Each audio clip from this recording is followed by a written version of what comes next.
Today we're going to be discussing the basics of Microsoft Access, a database product which is very simple to use. I put out a previous tutorial which you may have seen, which describes what a database is, very simply. A database is different from a spreadsheet program in that it's usually a large number of spreadsheets, each one covering a different distinct topic. All the information related to a single topic will be on one spreadsheet, and other topics or other phenomena will be on other spreadsheets. And the tables will be knitted together because each table will have a column in common with another table. They will share some kind of attribute.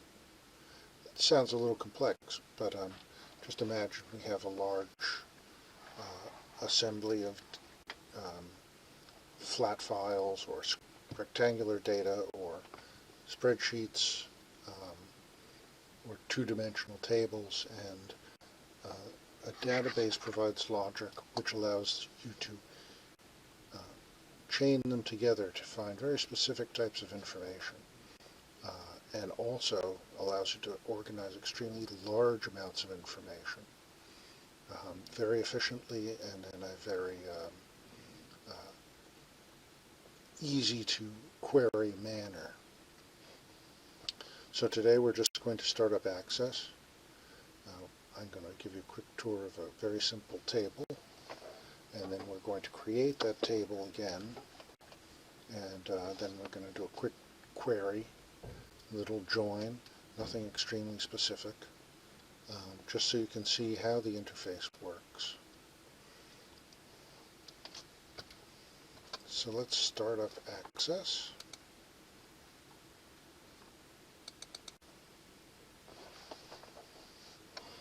Now, a database is usually an important and big thing containing a lot of tables. So you don't necessarily create a new database every day. You can create new tables every day.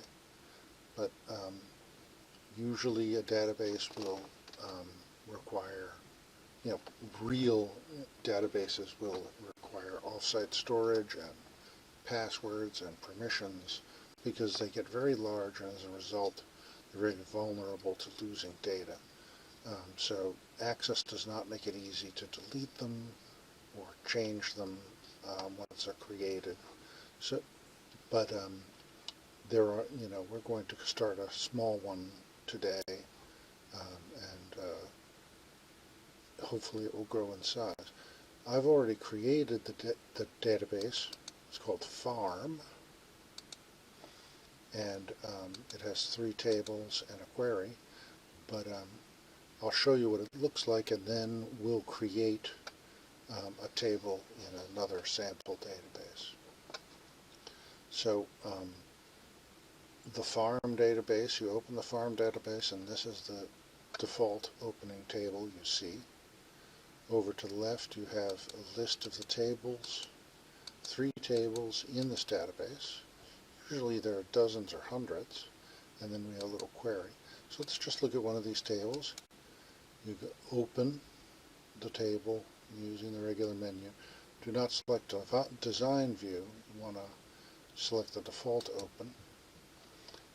This is called the datasheet view, just like the spreadsheet view. And this is a bunch of crops on a farm. We have one column which organizes, let's organize that by number. We have one column which will give you a separate number for each row, and sometimes the rows will be put out of original order, but the numbers travel with them, stick with the same row regardless of the order. Then you have the crop name. These are all the crops grown on our farm. We have the profit per acre, the cost per acre for each crop. Notice for each crop it's different. We have the soil type it grows in, because different crops have different requirements. And we have the season it grows in. This is not accurate at all. It's just hypothetical, made up to show you very simple layout. Where often crops are grown not by season, but by across seasons. They can grow in different kinds of soil, but let's just presume very hard and fast rules in this instance. So we have crop ID here and crop name. And all the information in this table is closely related to crops. Then we have a field table. Let's open the data sheet view of that. Each field has a name and a number, how many acres it's got, who owns it, what kind of soil it has, and whether it's irrigated. So we also have a seasons table. But let's create a new table. I'm going to recreate the crop table. Go to Create Table.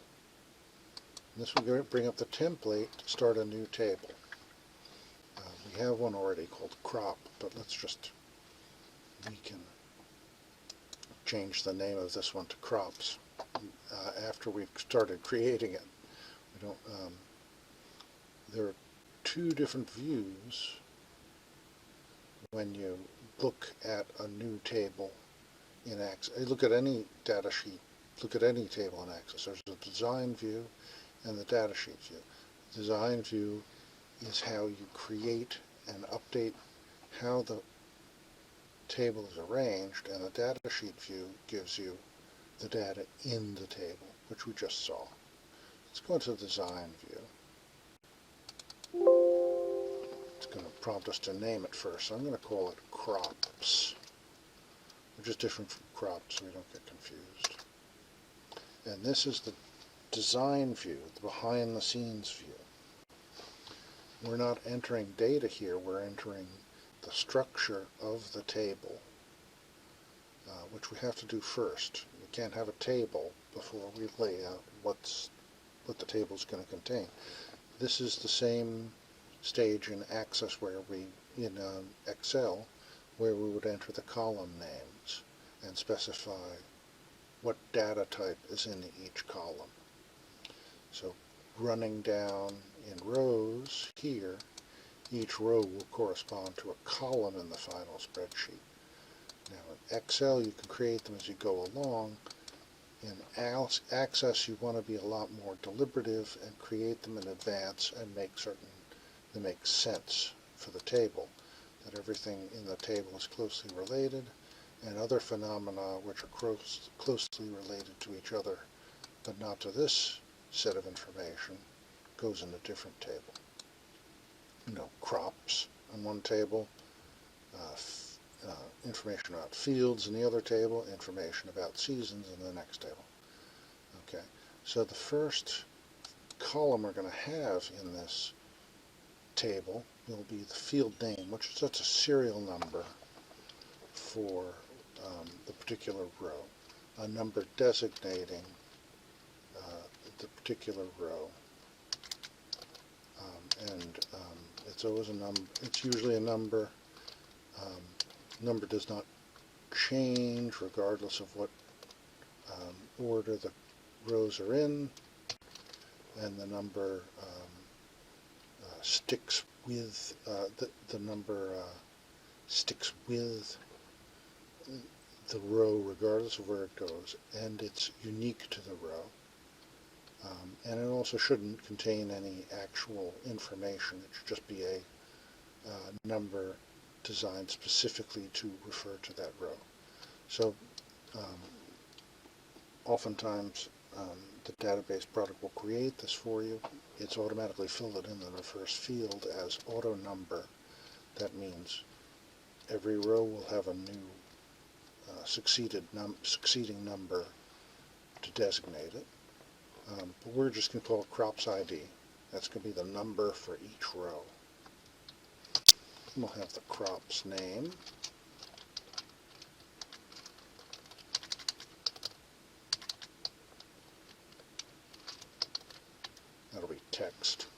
That's just the name of the crop.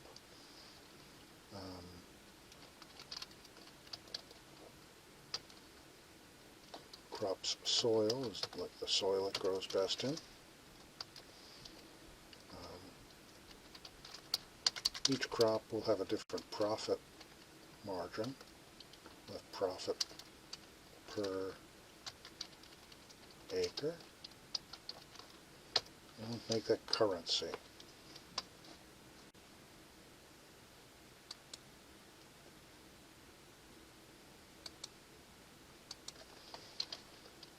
Cost per acre, again currency, and then we'll have soil. We have a season, the season it grows best in, which will be text. Okay, so these are the columns that are going to be in the table. So once we create this table, we've already created it. Once we start filling it in, the columns will be across the top. So we go into the data sheet, we exit design view and go into data sheet view, and we'll see it as it is a normal table. Want to save it? Yes, you want to save it. Okay, just like with Excel, the columns are across the top and you just fill them in. So let's fill in a crop. Let's pick sorghum, which is used to make sugar and medicine and explosives. And let's say it just, I don't know this, but let's just say it grows in dry soil. And it makes us $33 profit per acre. Costs us $12 or $14 an acre, and it grows best in winter. I don't know if any of these facts are true. You'll notice the crop's ID, the number that designates this row, is automatically filled in. So let's go to the next, let's go to oats, say. One moment. Sorry about that, we had a keyboard failure. So let's enter the next crop, oats. Let's say they do well in bottomland. Make a profit of $80 an acre, cost $30 an acre, do well in winter as well. We have maize, or Indian corn, does well in clay soil. I don't know if that's true. Returns $44 an acre, costs $22, and does well in summer. And then we have rye, does well in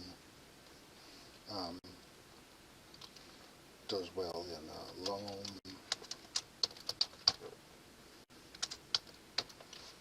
Profit per acre is 33, cost is 10, does well in spring. Okay, now we have a table. And of course it will get much larger, but let's make a quick query on this table so you can see. Well, first off, you can put the reverse the order. With databases, it doesn't really matter what order the rows are in, because as the database gets larger and rows are deleted and rows are rearranged, the exact position in the table does not matter, because you don't really reference the table, you reference queries, and the order of the data in the query can be arranged in any way you wish. But now we have a full table. Remember, this is data sheet view, but we also have design view. These were the columns that show up along the top of the data sheet. Now let's query it real quick. Querying is the way you get information out of tables, because tables are usually so big that you can't put the stuff in order, and you want to eliminate stuff you're not interested in. So we're going to create a query, typical query design. Query design window will have, it will look different from a table design window, but it's pretty simple. It looks a little complicated. We're just going to query the table crops, which were just created. Okay. It brings up a list of all the columns. These are all the columns in the table, and they're also down here, so you can select what columns you want to appear in your query. So let's look at it logically. Let's imagine we want the name of the crop the name of the crops that grow in soil, and we're going to, right down here, we enter the name of the soil we want. Loam. So, which of these crops in this table do well in loam? The only one that does well in loam is rye. See, we have a data sheet here now. We run the query, data sheet comes up. Let's go back into design query, design view, and we can add another criterion here. Let's see, dry. It'll only bring up crops that grow well in loam or dry. Sorghum does well in loam, in dry. Rye does well in loam. Okay. Let's go back to the crops table. See, we had 4 grains. Now we've eliminated the ones with the soils bottom and clay. The query only wants dry and loam, and this is a successfully returned query. So we have created a table, crops. We use the design feature to look at it, to build it. And we do the same thing with a query. We designed the query in the design view, and then we looked at it in the result in the data sheet view. I'm going to close this query.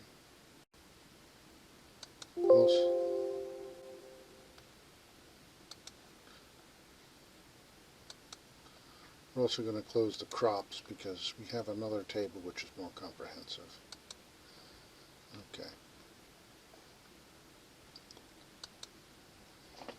So this is a previous table of crops which I made. It's got more, a lot more agricultural products in it, more soil types, and all the seasons. This is crop. Then we have the fields table. Each field has a name. Say, imagine that's the farmer that owned it. The acreage of the field, the current owner of the field, what kind of soil it is, whether it's irrigated. I designed this table using the exact same design view that I did the others. And you can go into the design field and see irrigated is interested as a column because it uses the yes, no, an on, off, a true, false data type. And it shows up here. You could change this in the data sheet view to check off which fields are irrigated. Okay. And then we have a table with seasons. I created this in the same way. Notice it's a small table. It's only got 4 fields because there are only 4 seasons. Season table tells you the weather type and the insurance risk. You know, probably have a high insurance risk in autumn because that's when you're harvesting. You have a low insurance risk in summer because not much weather happens. You have medium in spring because that's when the rain is. Again, it's kind of random. Winter you have strong storms, so you have a high risk. So we're going to knit these tables together in a query. Now, let's look at the tables one by one. There's the crops, fields, and seasons. And this query, let's look at design review. This query returns the crop, returns the crop name and the soil type, and then the name of fields which match the soil type and who owns the field. Remember, the crop and the field tables share soil type as an attribute. That's a join condition between the two of them. And as you can see, all the crops in the crop table with their soil types will match up with fields that have that soil type. And then information in the second table, field, will derive from that. So if you run the query, you've already run it, it's a combination of every field, or every crop, the soil it does best in, and which field has that soil, and who owns it. This is the combination of two tables into one. Very useful. This is what we talk about when we're talking about knitting tables together. We could have all this information in one big table, but if you saw my original database tutorial, you saw one big table gets very ungainly. This is still a somewhat ungainly query return, but it helps you to reference all the owners you're going to need to call for any crop you want to grow. Hello Bailey, I need to use your homes field because it has loam and I want to grow millet. We can sort by crop name. There is a repeating here, but there's redundancy here, but no two rows in this return are alike. They look similar to an extent, but there's two rows for oats with clay, but they will reference different fields and different field owners. Same with wheat and maize. There's only one millet that comes up because there's only one field with loam. And there's two of bottomland. Oh, here's another. But there's only one field for millet.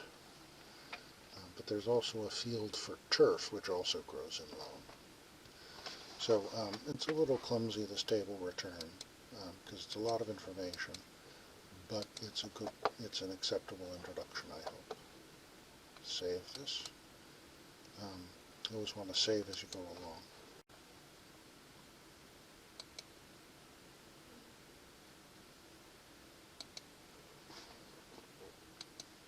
So thank you for watching.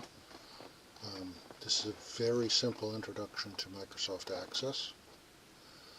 Today we created a new database, which was just naming a database. We created a table in design view, and we queried the table. And then we joined two tables together and queried them to result in to bring a hybrid result to combine information in two tables. We have a long way to go, of course. I just wanted you to see how it operated. We'll be doing more complex queries with larger assemblies of tables and many more database design principles. The database design principles are very important to understand because it's abstract,